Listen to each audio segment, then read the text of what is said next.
and welcome to this video. If you do not know who I am, I go by Strange Online, and today we'll be doing a part 2 to character design. Now, if you haven't seen my last video, I created this character named Milo from the exact same story I'll be working on today. So I would highly recommend going back to that video and watching it through so that you could understand his personality and his design and how it ties into the design I'm going to be working on today. However, I'll still provide a recap right now for those of you who do not wish to go back and watch that video. He basically lives in this kingdom that was under siege about 5 years ago and is now under a whole new ruler. Something I mentioned last time was that the ruler himself wasn't evil, and I wanted to actually design the second main character, which will go more into the depth of the actual siege and how everything kind of conspired, and just the personality of what this second character brings to the table. Of course, I currently have a placeholder name for this character, which is Queen Combris. I didn't want to call her the character for the entire video because that just seems like it would be annoying as hell. I'm not 100% sure if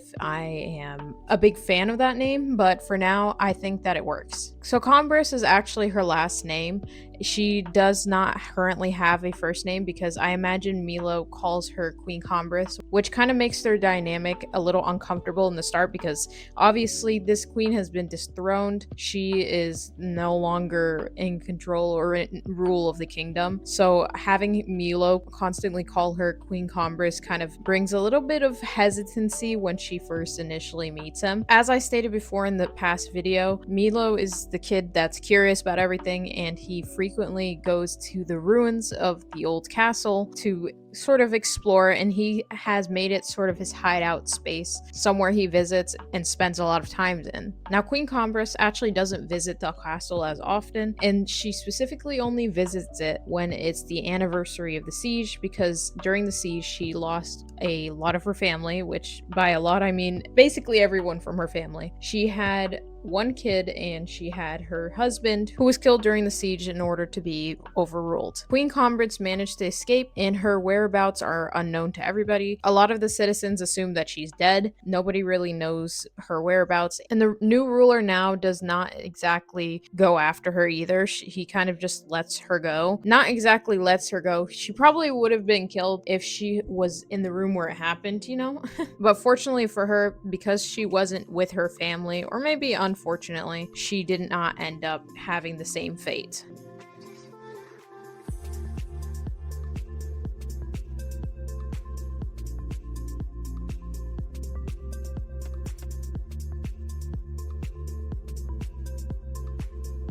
Before going into more detail about the actual occurrence of the siege, which is basically the prequel to everything that happens in the current story, we have to learn more about Queen Combris. Queen Combris is a very vengeful person nowadays, but she was not always like that. Obviously, before the siege, she was a pretty compassionate queen. She was very family-oriented, but the same can't be said about her attitude towards her citizens, which led to a lot of issues within the kingdom and ultimately led to the success of the siege from the new ruler. Now, Queen Combris, by all means, wasn't exactly a bad queen, but she was very neglectful of her duties at times in order to kind of just live her life. Queen Combris was a wealthy noble before she became queen, so she never really lived a life of struggle, and she never understood the sort of compassion needed to be humble, I guess. She wasn't arrogant, but she wasn't exactly compassionate in the way that a queen would be expected to be. This, along with her husband, kind of had the kingdom's morale a little skewed. Of course, everybody kind of felt neutral. Nothing was entirely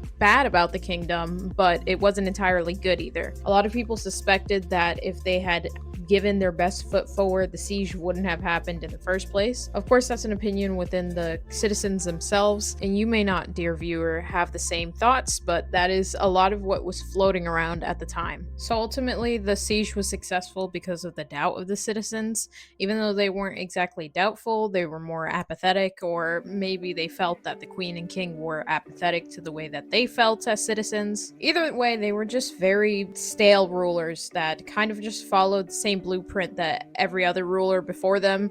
Didn't really try to change the system, didn't really try to do anything particularly special, so they kind of fell victim to the agenda of needing to be removed to create a bigger and better kingdom for the citizens. Queen Combris wasn't really aware of the growing contempt from her citizens, or I probably should be saying subjects. Even though she had the political title of a queen, she mostly left a lot of the work to her husband, which wasn't necessarily because she wanted to, but her husband just insisted on always taking care of things, and obviously he didn't really do them all the way right. It's more so just a story of what happens when you become neglectful towards a lot of people who depend on you. No one exactly wanted the siege to happen, but it kind of ended up benefiting a lot of the subjects in the aftermath. The aftermath of the siege left Combris really just distraught and destroyed because she's lost her family, she's lost her home, she's lost a life that she's always grown up with, and now has to become accustomed to this new life. One where she's basically, instead of being in the limelight, she's hiding in the shadows, and she's basically trying to make her own. Ironically, a lot of people don't actually recognize what she looks like because, one, she's a lot more different from the pristine queen that she used to be,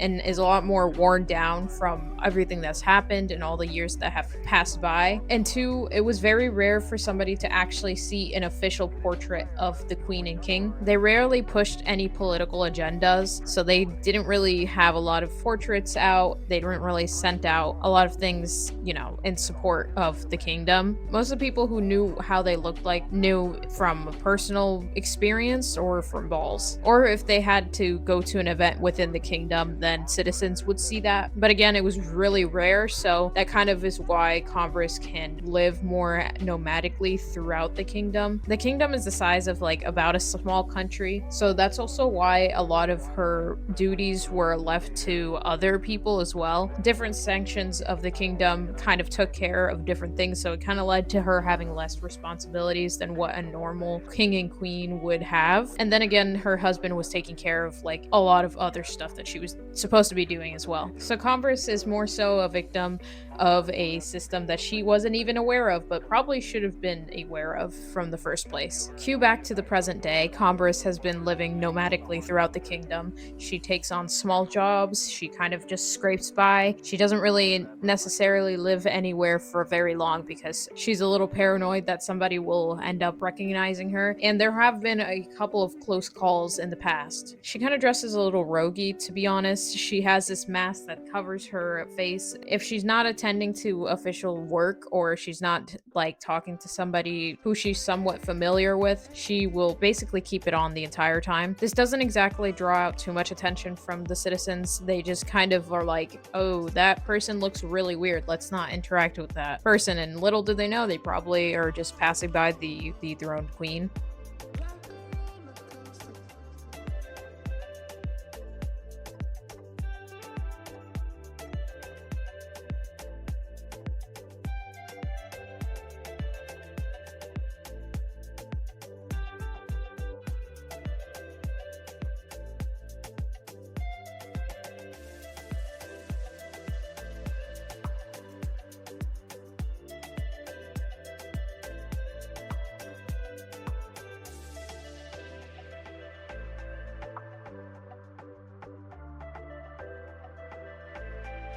Let's take a break to look at the design for Queen Combris. I knew coming into this I wanted her to look somewhat middle-aged, since I imagine the siege probably happened in her late 20s or early 30s. So while she's still kind of young, I still wanted to have an aged face to her, and I wanted it to also just kind of replicate exactly how she feels on the exterior and the interior. I wanted to basically make her look tired, almost as tired as she feels on the inside. That might be a really emo idea, but character design calls for a lot of exterior expression sometimes, and that's not only just, stuff that the character wears, but entirely the way that the character presents themselves, the way that the character is. A lot of beginner artists make the mistake of thinking that just because a character wears a certain way, they have to look a certain way. Or they might prioritize having their character dress a certain way to express who their character is, rather than showing that through just their body and face. Now, don't get me wrong, clothing can do a lot for your character, but remember that your character is dressing themselves each day. They want to dress a certain way to present themselves in a certain light. However, if you take something that they have less control over, like their face or their body, and the likelihood that they don't go to the gym or anything like that, then you could really play around with the limitations of how they choose to present themselves. For example, you could have a character who dresses very expressively, really is extroverted, but maybe they have bags under their eyes, sort of indicating that they have a more tired personality. They wish to be extroverted, but instead they have something maybe holding them back, maybe a story behind who they are past what they want to present themselves as. And this sort of practice also helps with not adding too much to your character. Of course, these characters that I've designed for Milo and Queen Combris have been extremely simple. Their clothes have been extremely simple. Most of their face extremely simple. I haven't added any scarring or any jewelry for the most part. This is because I don't want to overload my characters quite yet. I don't want to add stuff without any meaning because I want to add things that are meaningful to their character in the long run. For now, I don't really know what Queen Combris would carry around with her or what Milo would value. So while I'm waiting to hash out the more detailed parts of their personality and their values, I go ahead with their design and I create what their personality is through what they wear, but also how they look. Of course, the fun part is that there is no necessary rule to this sort of stuff. Your characters who are constantly tired don't always have to look tired to get across the fact that they're tired. Sometimes it's in the writing, sometimes it's in the design. It really just depends on what you're going for, and bending those rules are just as fun as following them. Moving on to Queen Combris's clothing, I really didn't want to do anything too extravagant because she has been out of commission for quite a while. I tried to keep her clothing dark. I imagine that before the siege, her royal clothing wasn't extremely light, but I'm not 100% sure on that idea yet, so I wanted to keep her roguish because she's kind of flying under the radar. As I mentioned before, she has a mask. She's basically not trying to pop out from the crowd, so she just wears a lot of dark colors. This sort of also indicates just the way that she feels, her emotions. She's a pretty dark character because she's gone through a lot, and that really speaks volume in the way that she chooses to dress herself each day.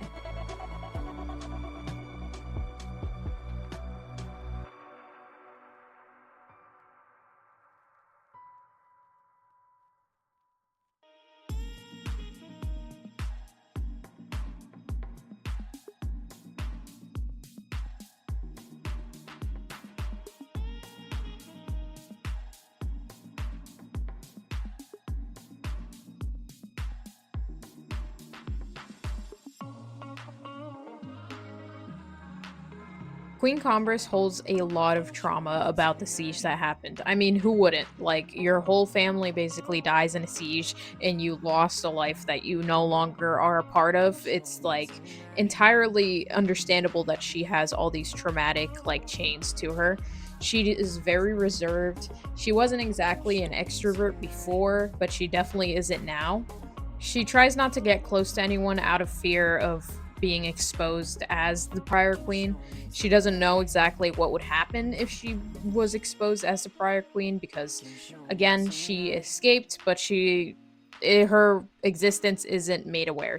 They don't know if she was missing, she was kidnapped, or she was murdered, and they just know that her body wasn't found in this chaos of the siege. The siege wasn't only within the castle. There were micro attacks on every village. So it's not exactly rare for people to go missing, their bodies to never be found, because the chaos created a lot of disconnection from the people of the past that died. So that chaos kind of benefited Combris at the end. When she first meets Milo, she's very confused as to why he's in the ruins of an abandoned kingdom. She kind of just thinks he's some random ass kid that's hanging out in the ruins and probably looking for trouble. After the initial surprise, she feels a little numb to his existence there because she's just over it. Milo's not the first person who she's seen within the ruins. There's been a lot of homeless and orphaned citizens who have made a home within the castle ruins because of how big it was. So seeing Milo there wasn't exactly a surprise.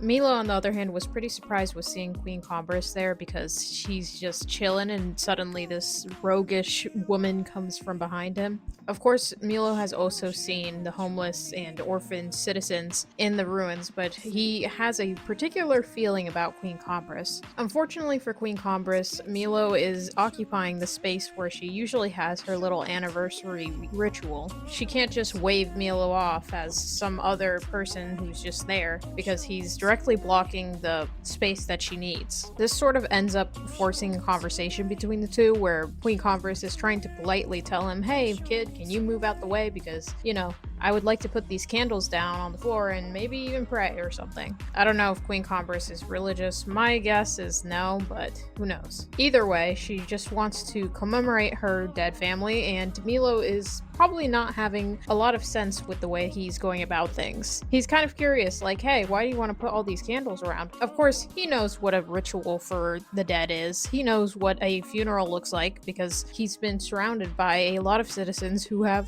lost their families, or family members, to be more specific. Friends, co-workers, families, whatever you want to say. Either way, I imagine their conversation to be quite uncomfortable, especially for Queen Combris herself, seeing as she kind of just doesn't want to go into the fact that her family's dead, and Milo's a little bit of a dummy when it comes to understanding that. In the end, they kind of come to a truce where Milo can still hang around, and Queen Combris can have the balcony to set up her little ceremony. While she's silently looking at the candles and just pondering and thinking about life, Queen Combris has a moment where she pulls her down her mask, sort of oblivious to the fact that Milo is still watching. Caught up in the moment, she just looks longingly out in the distance, and while she does that, Milo's sort of behind her but still to the side of her enough to see her face. Milo has a moment of realization as she recognizes her face. Milo sort of whispers to himself and he's like, "Queen Combris," kind of questioningly, and Queen Combris kind of has this moment of shock, like,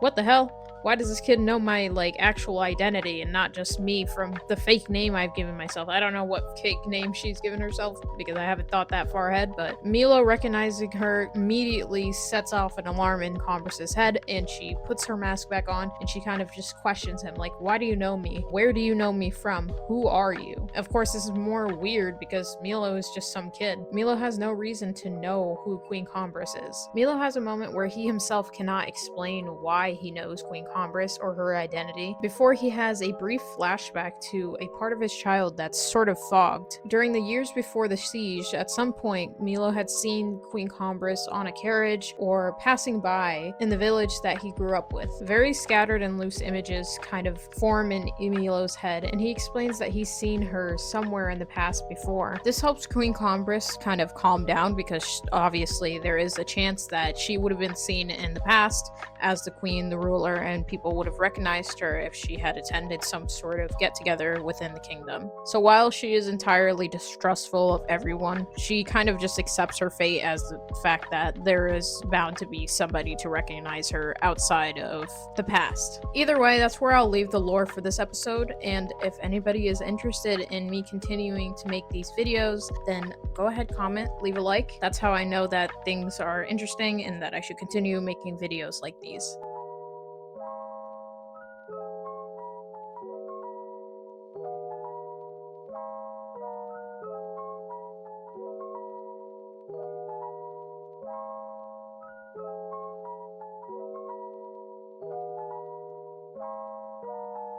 Now I'll go back to what I was doing for her overall design. As I said before, I keep things pretty simple, so she is also made of primarily 3 colors as well. As you see, I chose a dark color, I kind of chose a saturated color, and then I chose a very light color. I'm not 100% sure I like the gray, but for now it will do because I think that it kind of fits her character. I wanted to make sure that even though she's all kind of dark, I didn't want to put her in a full dark outfit and just have her look like she's still in the funeral, and she primarily only wears it to hide her identity. I didn't end up choosing a black color entirely because I also just didn't think it would suit her character. Her hair is black. I know it looks brown. It's supposed to be black. I decided to go with a dark navy color. I just love that color for some reason. I know last time for Milo's design I chose a really light pastel colors, even if they're not entirely accurate to how I imagine his colors being. I decided to go the opposite direction with Queen copy and compress and chose to use like these colors that were a little more saturated and dark. I'm not 100% sure I like the stylization, and you'll see at the end when I do my whole montage that I actually ended up adding more color or like more like depth to her because she was looking a little flat for some reason. So that's where I'll leave it for now. Another thing I also want to address is just content stuff in general.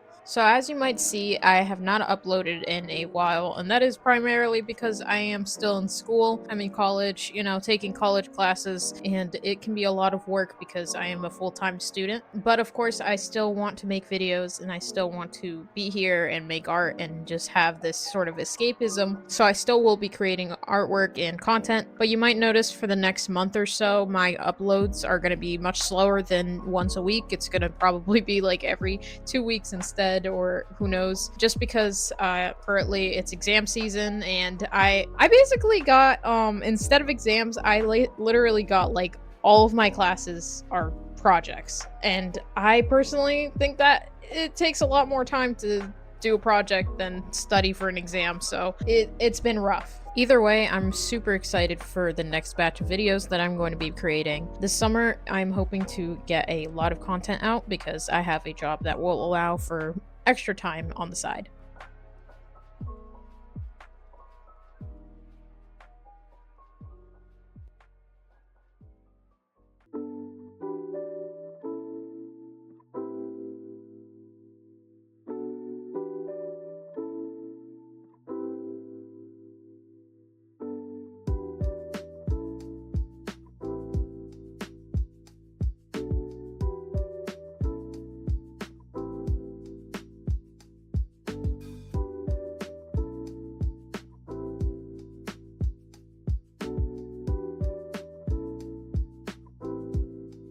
If you have made it this far into the video, I want to thank you. I really appreciate every single one of you who decide to watch my videos and like my videos and just like enjoy the time here. Draw along, have fun, just chill. If you like the video, go ahead and like it. Subscribe if you want to see more content like this. And again, thank you for being here.